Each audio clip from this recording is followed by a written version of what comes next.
Hello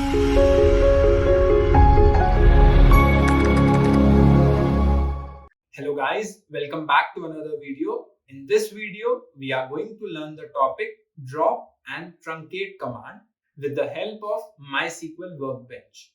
So let's start the video. So let's start the video. First, let's start with drop command. So what all drop can do is, first thing which drop can do is, it can delete the table completely. And second, it can also delete a specific column. Okay, first let's do this one. Open the workbench. Let's put the password.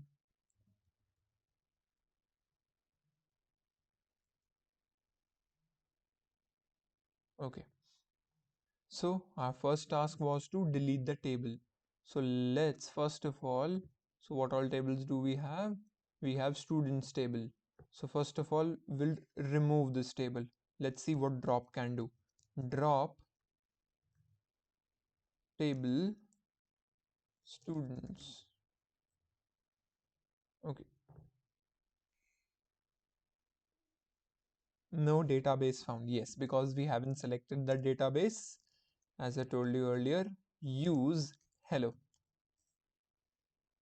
First write this. Now we can write drop students, sorry, drop table students. Okay, see, it has been dropped. See, there is no table left here. Okay, so this is what drop can do. Drop actually completely vanishes the table. Okay, and let's talk about the second thing also, that is delete a specific column. So for that, again, we need to create the table because we have deleted the table. So let's do it. Create, we'll create a small table only. Create table,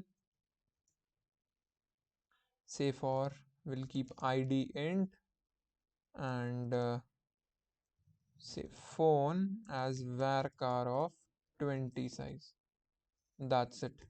We'll make a small table. Okay, and we forgot to give it a name. Let's give it again a name called students only. Okay, we have created another table. We can check it also. See, another table has been created now. Now let's delete a specific column of this table. Say for we want to delete the phone. Okay, how can we delete it? We'll do this with the help of the keyword alter and drop together. Alter table, what's the name of the table? Students, drop column. What is the name of the column we want to drop? It was phone. Fine, let's run this. Check this out. Okay, there is no more phone. So this was the thing which I was talking about. The first point, actually it deletes the whole table. In the second point, it actually deletes a specific column. Let's come on to the truncate part. So what truncate can do is it deletes the whole data. Okay, now you might be thinking, then what is the difference between this first point and this point? So the difference is, when you use the drop table, it actually deletes that table also. But when you use that truncate, it deletes only the database.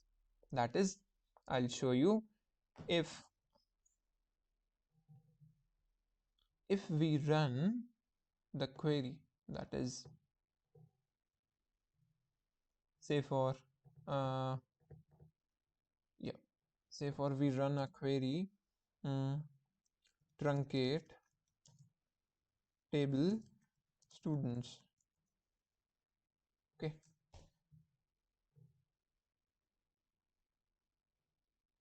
see, you might be thinking the table has not been deleted. Yes, that's the difference between truncate and drop.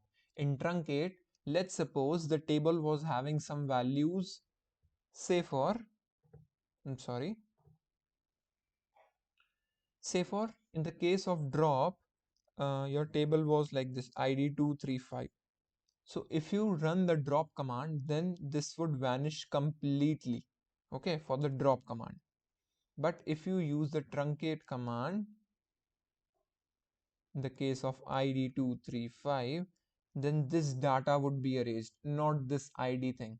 That is, the basic structure of the database would remain intact, only the data would be erased in the case of truncate. Hope you got the basic difference between drop and truncate. That's all for this video. We'll meet you in the next one. Thank you.